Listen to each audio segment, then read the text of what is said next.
Okay, in this example, we're going to be sketching a function that has a domain from negative infinity to positive infinity and a range from negative infinity to 3 inclusively.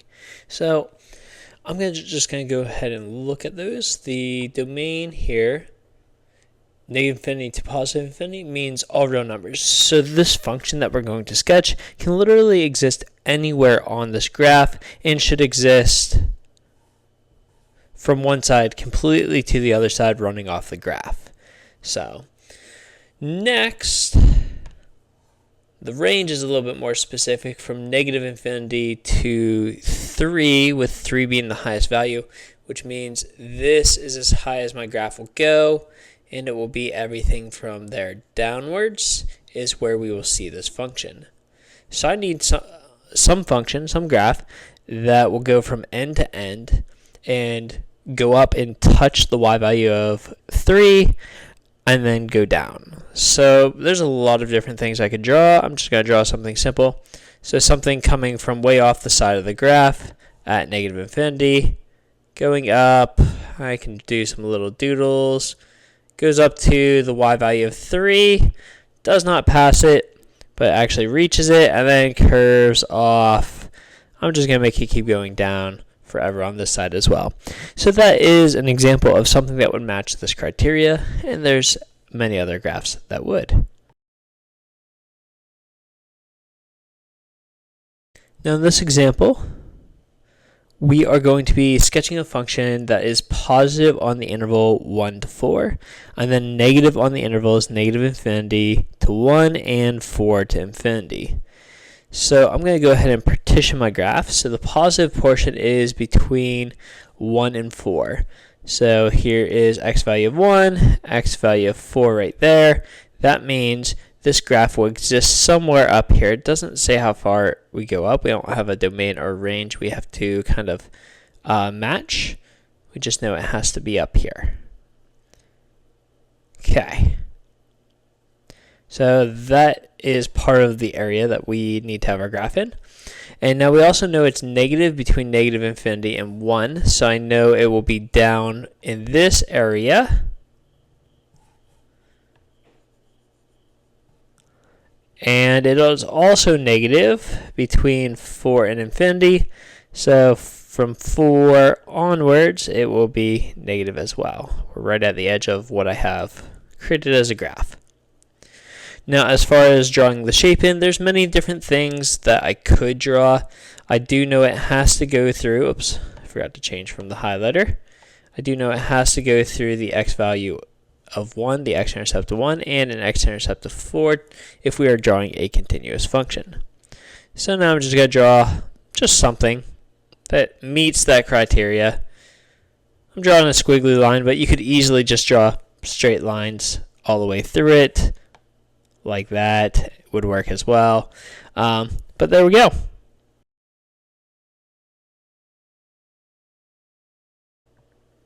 Okay, in this example, we are sketching a function that is increasing on the interval negative infinity to 2, and then decreasing on the interval 2 to infinity. So that breaking point is at the x value of 2, so right along here. I know that it is increasing from negative infinity to 2. So on this side of that line, it is increasing.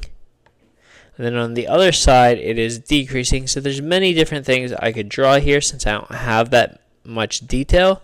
I'm just going to put a point right there, if I can remember to switch the marker. And then I'm just going to draw something that is, oops, I forgot we were doing increasing. So that is only increasing from negative infinity to 2, so I guess that should do it. It's going up the entire time. And then from 2 to infinity, it's going down. There we go.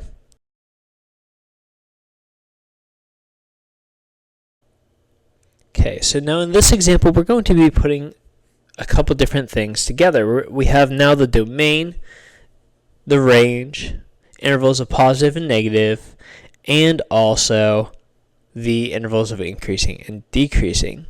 If we assume this is a continuous function, that puts some restrictions on what we're doing, but not much. I do know that it has to span from one side of the graph to the other, running off both sides because the domain is from negative infinity to positive infinity. We do know that the range is from negative infinity to 3, so that means my graph will be down below in this region here. And next part that we know is that is positive between 1 and 4, which means this area down here underneath the x-axis between 1 and 4 is eliminated for where the graph could be. We also know that it is negative on the intervals negative infinity to 1 and 4 to infinity, which further restricts the graph like so. The last conditions we have to look at is increasing, decreasing. So I do know that it says we are increasing from negative infinity to 2, which means we can't go down until here. And then after that point, we are decreasing. So increasing and decreasing. So now we just have to draw a line that will take advantage of those properties or utilize those properties. So I'm going to make x-intercepts here and here, just kind of keeping with the idea that's continuous. And I think I'll put, I do know it has to go up to this point. Since it is increasing, I will just make the upper bound for the range my extrema. So I'm just going to draw something that's increasing up into that point. And I guess I'm going to do something like that. And then it's going to be decreasing afterwards. And that is almost not a function there. Let's try that one more time. Whoosh. There we go. And that should do it. This, among others, are possible graphs.